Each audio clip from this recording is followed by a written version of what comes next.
Vers la reprise, le syndicat du livre propose à la base la suspension de la grève. Indépendance, mot-clé des entretiens franco-yougoslaves qui se terminent ce soir. Au Liban, premiers incidents sérieux après 6 semaines de cessez-le-feu.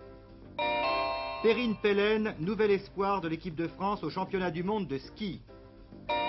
La presse en Allemagne dominée par l'empire d'Alex Springer, c'est le dossier de ce journal.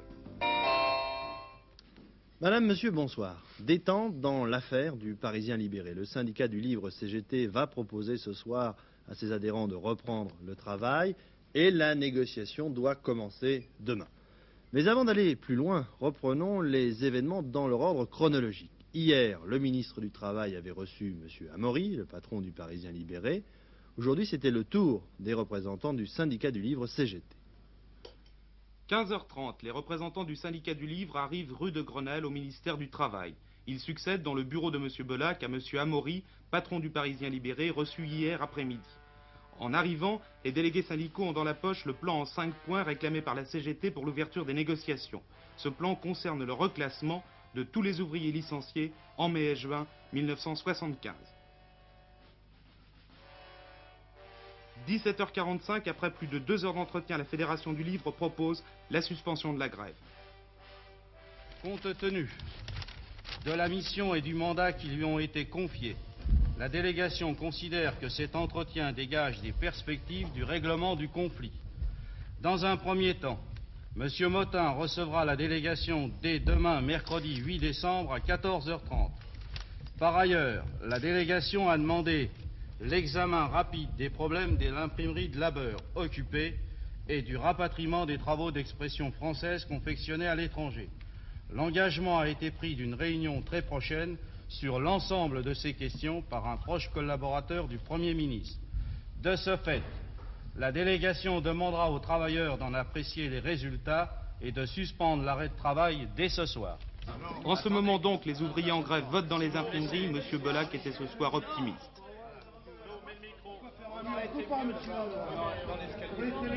J'ai insisté pour que l'esprit de conciliation et la compréhension prennent la place d'un certain esprit d'obstination ou de notion de conflit d'intérêts, de rapport de force. Et je souhaite ardemment avoir été complètement entendu. On connaît aussi donc maintenant le nom du médiateur chargé de participer à la négociation. Il s'agit de monsieur Jean-François Motin, conseiller d'État, mais qui connaît bien les problèmes de la presse puisqu'il a fait une grande partie de sa carrière dans ce secteur où il a été notamment président de la commission des entreprises de presse au commissariat général au plan. Monsieur Motin a répondu ce soir à sa première interview et il précise exactement sa mission.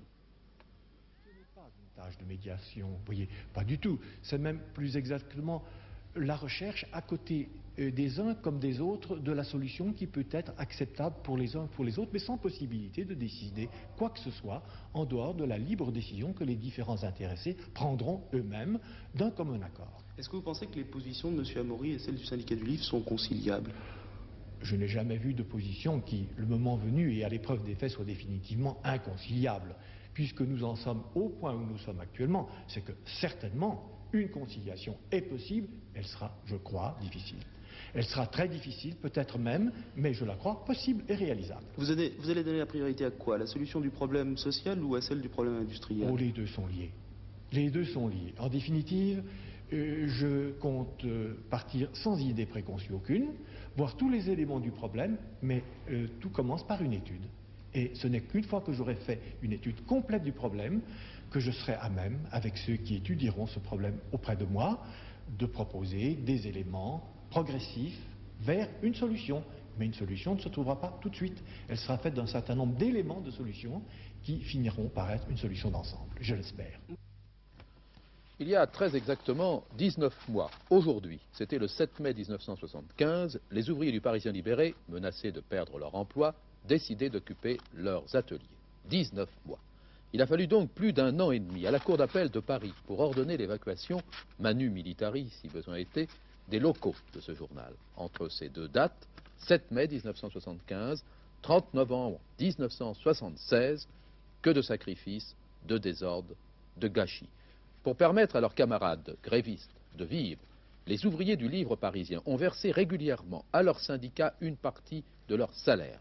Certains ont ainsi donné à fonds perdu jusqu'à 15 000 francs, 1,5 million d'anciens francs.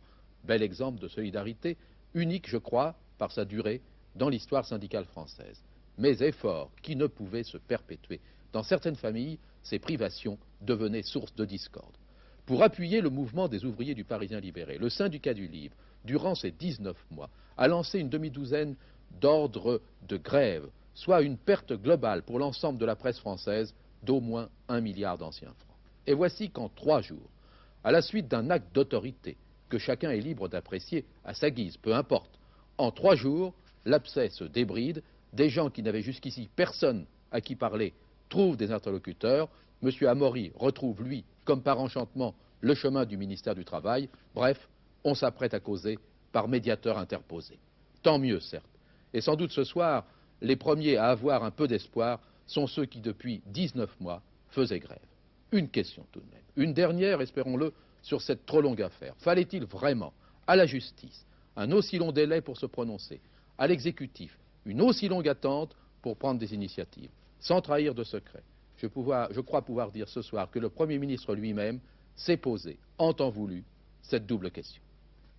Et puis pour être tout à fait complet sur cette affaire du Parisien libéré, remarquons que demain, à l'occasion des questions d'actualité à l'Assemblée, le groupe communiste interpellera le gouvernement à propos de l'appel aux forces de l'ordre pour faire évacuer les locaux occupés.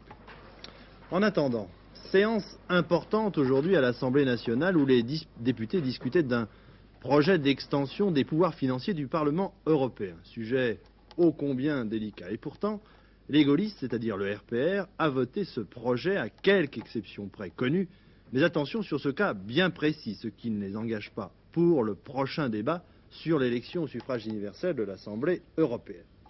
Plus significatif encore, la décision des socialistes de voter également ce projet alors que le Parti communiste s'est déclaré contre. Au Palais Bourbon encore, cet après-midi à huis clos, M. Barr s'est adressé aux 3 groupes de la majorité pour leur annoncer une modification de la taxe professionnelle dont l'application avait fait pratiquement l'unanimité contre.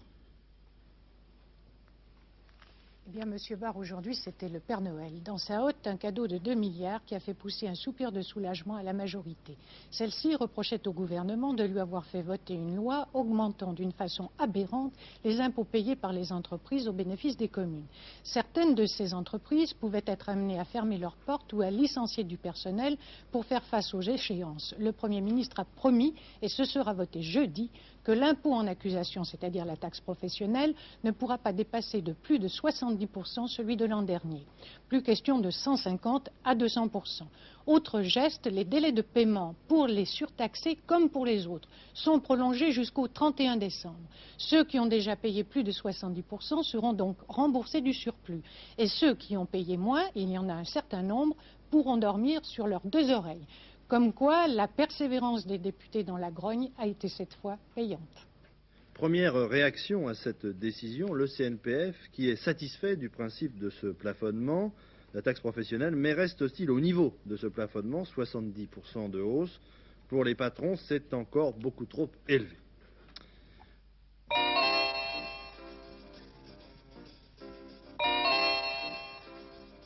Monsieur Giscard d'Estaing rentre cette nuit à Paris après 48 heures de visite officielle en Yougoslavie. Le président français a eu 2 entretiens en tête-à-tête avec le maréchal Tito. Discussions qui se sont, paraît-il, déroulées dans un climat très amical. Climat qui s'est confirmé ce matin dans les rues de Belgrade où le président français a été applaudi.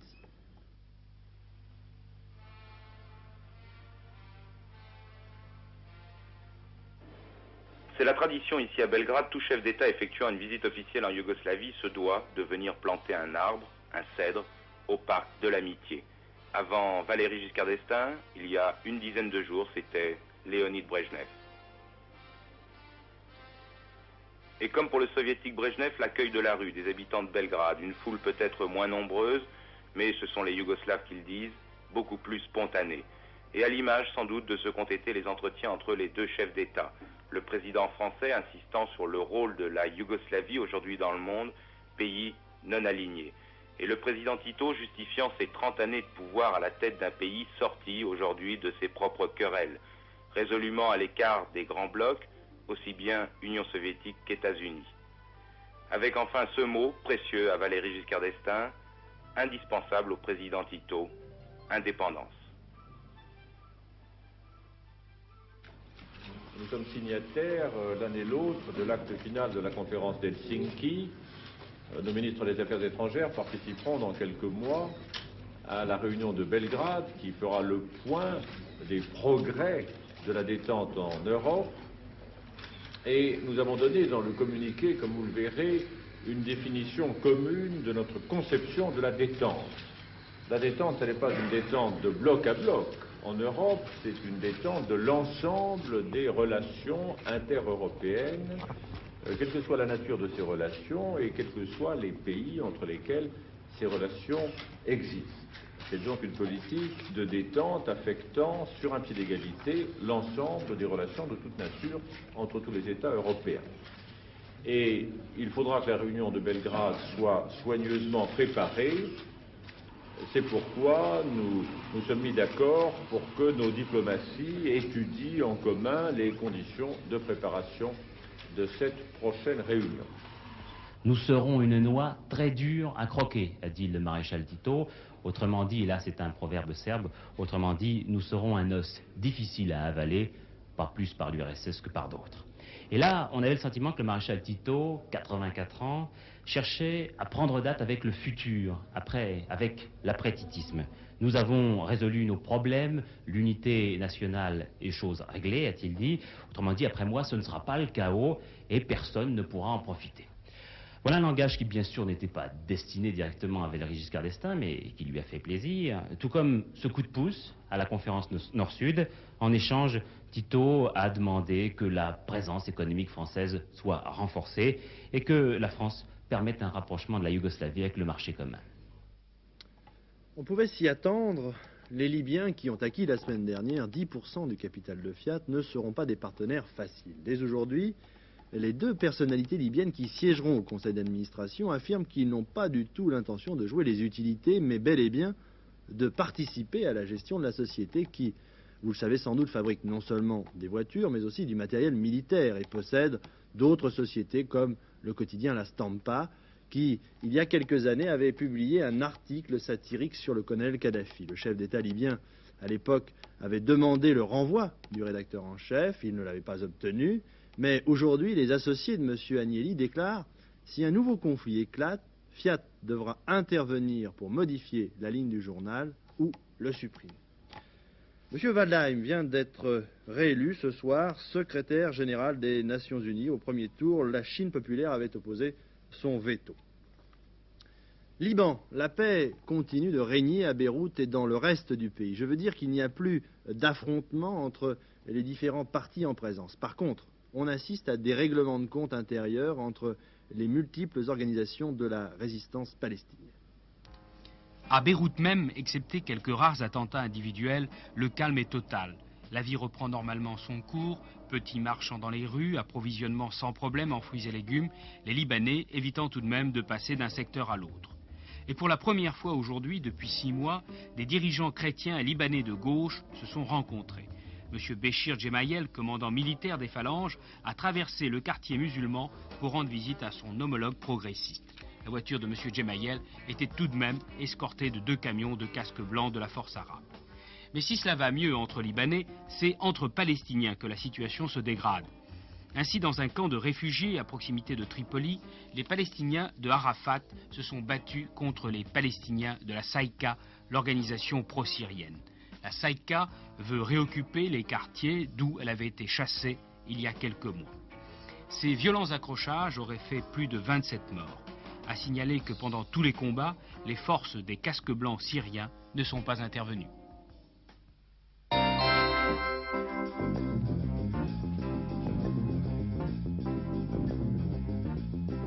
Henry Kissinger a rencontré pendant 2 heures Cyrus Vance, qui lui succédera le 20 janvier à la tête de la diplomatie américaine. Premier contact qui a porté sur les relations Moscou-Washington et sur le Proche-Orient. Après l'entretien, l'actuel et le futur secrétaire d'État ont fait chacun assaut d'amabilité, Personne n'aurait pu être plus coopératif ni plus aimable que lui, a dit M. Vance. Je ferai le maximum pour qu'il dispose dès le premier jour de toutes les informations nécessaires, a répondu M. Kissinger. Tous les membres de la famille Carter n'ont pas la même chance que Jimmy, ainsi Billy, le frère cadet du président élu. Il briguait la mairie de Plains, la ville natale des Carter. Billy a été battu par l'actuel maire de Plains par 90 voix contre 71. D'autre part, une bombe a été découverte dans les bureaux de l'état-major de Jimmy Carter à Washington. L'engin dissimulé dans un paquet a pu être désamorcé à temps. D'après la police, il s'agissait d'une bombe de forte puissance. Ce document, les commerçants vont le recevoir bientôt. Il doit les sensibiliser à la baisse de la TVA prévue par le plan Barre à partir du 1er janvier. Baisse qui doit se répercuter sur les prix. Cela concerne les produits ou services soumis à une taxe de 20% qui passe à 17,60%. Les chaussures, tissus, vêtements, produits d'entretien et électroménagers sont dans ce cas, ainsi que les locations de voitures ou de récepteurs de télévision.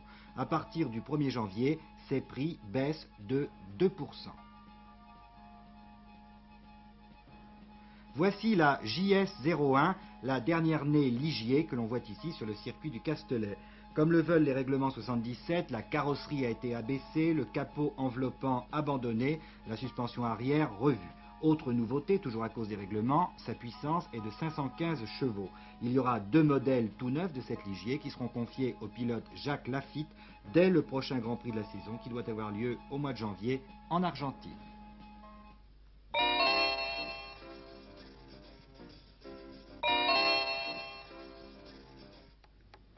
Demain à Val d'Isère débute des compétitions de ski comptant pour la Coupe du Monde avec la descente d'âme du critérium de la première neige qui sera d'ailleurs retransmis entre 12h et 13h sur Antenne 2.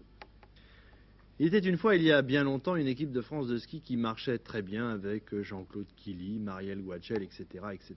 Et puis, depuis plusieurs saisons, plus rien. Heureusement, cette année, dans les premières compétitions, les skieuses françaises notamment ont fait plutôt bonne impression. Mais attention, il faut être très prudent. Cet après-midi, par exemple, à l'entraînement du critérium de la première neige, il n'y a pas une seule Française dans les 5 premières. Parmi ces nouvelles championnes en herbe, une jeune fille de 16 ans qui porte un prénom de chanson, Perrine Pellen. C'est ici, dans ce village de haute montagne, que se déroule depuis 20 ans le critérium de la première neige. Val d'Isère.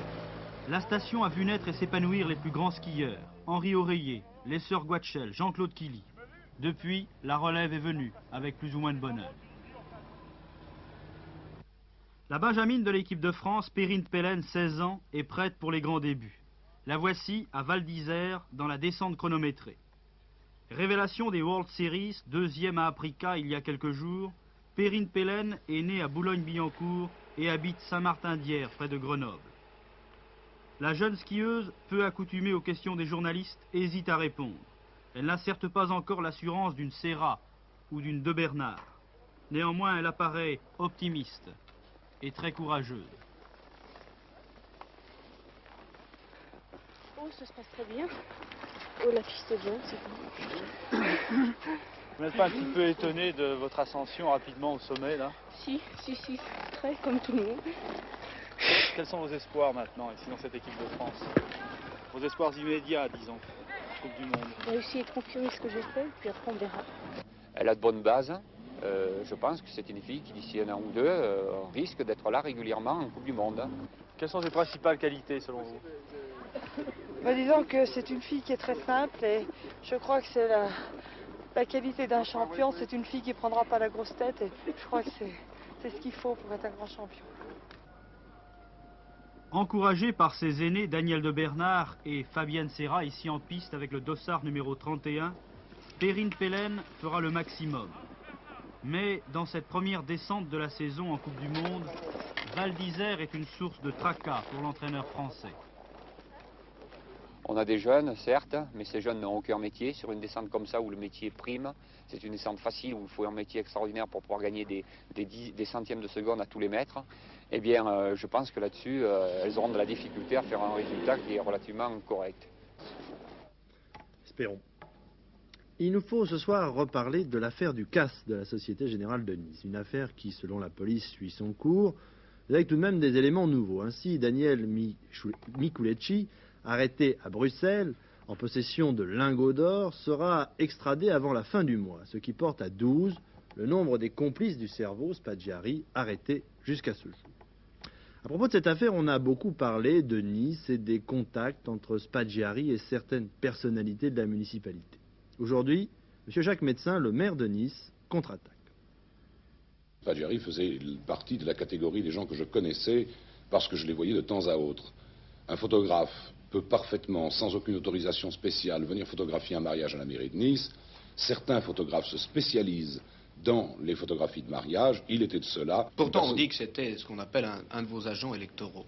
Bon, d'abord, je n'aime pas le terme d'agent électoral pour la bonne raison que je n'en ai pas. Agent électoral, cela rappelle la Troisième République. Les agents électoraux étaient des gens qui étaient payés par des candidats pour aller faire la propagande de bistrot en bistrot.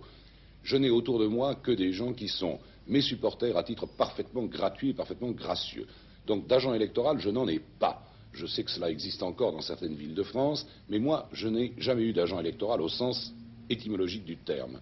Spaggiari était le supporter des mouvements d'extrême droite. Pourtant, des membres de votre entourage très proche ont connu et bien connu Spaggiari. C'est absolument faux. Aucun de mes collaborateurs n'a entretenu d'amitié soutenue avec lui. Si c'était vrai d'ailleurs, je serais le premier à le pardonner à mon collaborateur qui l'aurait fait pour la bonne raison que Spaggiari n'avait pas affiché sa condition de cerveau du casse de Nice. Il l'a fait vis-à-vis de personne, même pas auprès de sa femme, paraît-il, je n'en sais rien. C'est ce qu'ont dit les journaux. Mais en tout cas, affirmer qu'un de mes collaborateurs, ou plusieurs de mes collaborateurs, aient pu entretenir avec lui des relations telles qu'ils aient à un moment ou à un autre apporté leur concours, relève de la diffamation et de la calomnie la plus pure. Et ceci a été vérifié, contrôlé, et la police est en possession de documents qui démontrent qu'aucun de mes collaborateurs n'est jamais à un niveau quelconque intervenu en faveur de Spaggiari. À noter encore, à l'occasion d'un déjeuner avec la presse anglo-américaine, M. Pandreau, le directeur général de la police nationale, a déclaré qu'il n'y avait à l'heure actuelle aucune écoute téléphonique d'hommes politiques ou de journalistes. Et puis, Gary Gilmore, ce condamné américain qui veut absolument être exécuté, est toujours en vie. Il devait être passé par les armes hier, mais sa mère a introduit une procédure en appel, ce qui a permis d'ajourner l'exécution. Mais Gary Gilmore, qui veut à toute force obtenir satisfaction, si je puis dire, a écrit une lettre à sa mère pour lui demander de renoncer à sa démarche.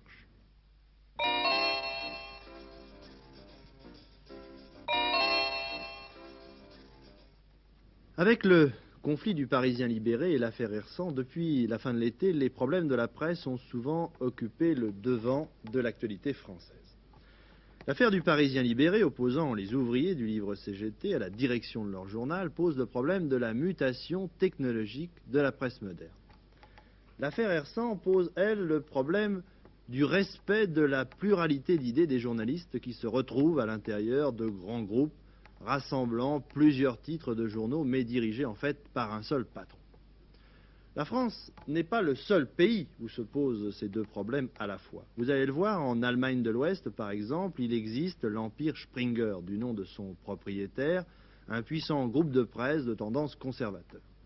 Mais plus important, plus grave et moins connu, le vrai danger réside peut-être dans la concentration et l'unification des sources et du traitement de l'information. Ça se voit, cette vendeuse de journaux n'est pas une professionnelle. Son monde est plutôt celui de la politique, puisqu'il s'agit de Katharina Fock, ministre de la Santé du gouvernement de Bonn. On peut donc s'étonner de ses activités. C'est une façon un peu inconventionnelle, je crois, qui donnera des informations à ceux qui peut-être ne liront pas les choses expressément pour la campagne électorale de la SPD, mais de cette façon-ci, nous donnons des informations sur le sport, sur les affaires actuelles. D'ailleurs, en Allemagne, les journaux de dimanche sont tous assez d'une direction conservative, donc nous croyons que ça fait du bien que de l'autre côté aussi il y a. En clair, la social-démocrate Katharina Fock lutte à sa manière contre le monopole d'un géant de presse. Les deux journaux qui paraissent le dimanche en Allemagne sont en effet des journaux Springer. En semaine, même influence considérable du même groupe de presse. Comme vous voyez ici, par exemple, à Berlin, 4 journaux. Les 3 ici sont du Springer Concern.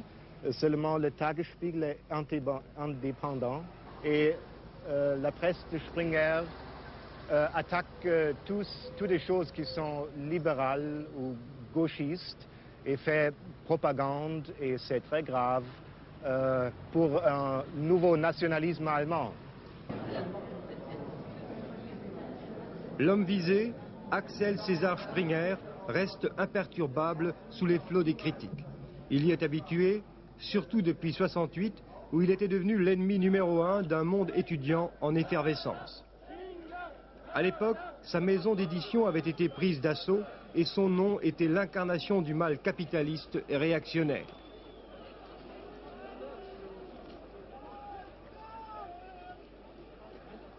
Axel Springer n'en a pas pour autant perdu son impassibilité et ses convictions politiques. Il continue de militer pour la renaissance de la nation germanique et de cultiver le souvenir du passé prussien.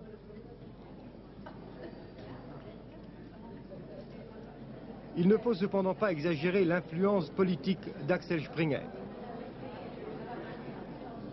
Certes, ces journaux représentent 22% de la presse quotidienne, mais il n'est pas seul à occuper le terrain. Il reste que ce n'est pas dans les quotidiens que l'on trouve le contre-pied politique et journalistique à Springer. C'est plutôt à travers des hebdomadaires provocants et bien documentés, comme le Spiegel, mais surtout sous la forme du Stern. Ce magazine de Hambourg emballe de sexe l'économie et la politique pour mieux vendre la sensibilité de l'anti-Springer germain. Springer a imposé le slogan « Soyez gentils avec les autres ». Une part du succès de ces journaux vient du fait qu'ils s'adressent aux gens en fonction de leurs préjugés. Nous sommes au contraire de l'avis que l'on doit dire la vérité en la projetant comme un linge mouillé sur la figure des lecteurs. Dans le fond, ils nous sont reconnaissants de ne pas les entretenir d'illusions.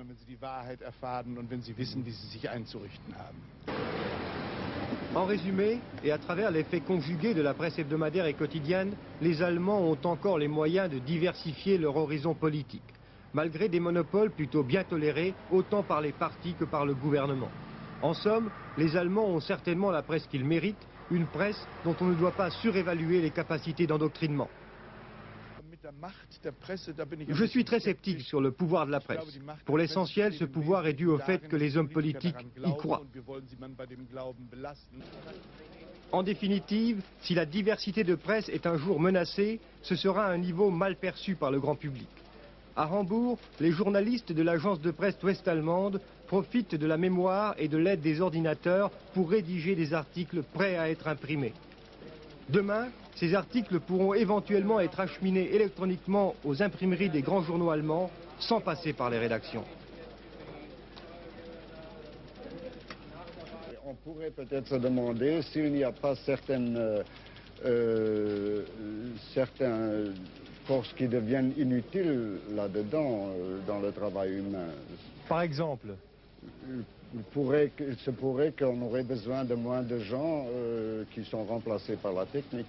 La dernière étape consiste certainement à rendre inutile même le typographe. Mais évidemment, chaque journal peut quand même interpréter les informations de sa façon, comme il le fait maintenant. Il y a déjà un certain monopole des agences en ce qui concerne l'information. Conclusion, en Allemagne, on craint beaucoup plus la concentration du traitement de l'information grâce à l'électronique que les ambitions d'Axel Springer. Une récompense pour Antenne 2 cet après-midi, l'hebdomadaire Téléjournal, j'ai bien dit Téléjournal, a décerné une de ses étoiles d'or à l'émission Messieurs les jurés d'André Michel. Et la météo pour terminer. Demain mercredi, les vents d'ouest seront encore forts près des côtes et très forts en mer. Dans l'intérieur, ils souffleront parfois en fortes rafales et les pluies et les averses seront abondantes des Pyrénées aux Alpes avec de la neige en montagne. Sur les autres régions, le ciel sera très nuageux à couvert avec des averses parfois orageuses près des côtes et des éclaircies de courte durée. Les températures varieront peu. Voilà, ce journal est terminé. Au nom de toute la rédaction d'Antenne 2 qui l'a préparé, je vous souhaite une excellente soirée. Mais avant de nous quitter, le rappel des principaux titres. En ce moment, les ouvriers du livre se prononcent, peut-être des journaux demain. Fin du séjour de M. Giscard d'Estaing en Yougoslavie, il a parlé détente avec Tito. Incident entre Palestiniens qui ne remet pas en cause le cessez-le-feu. Début des championnats du monde de ski, demain, descente dames. Dernier journal à 23h40 après les dossiers de l'écran.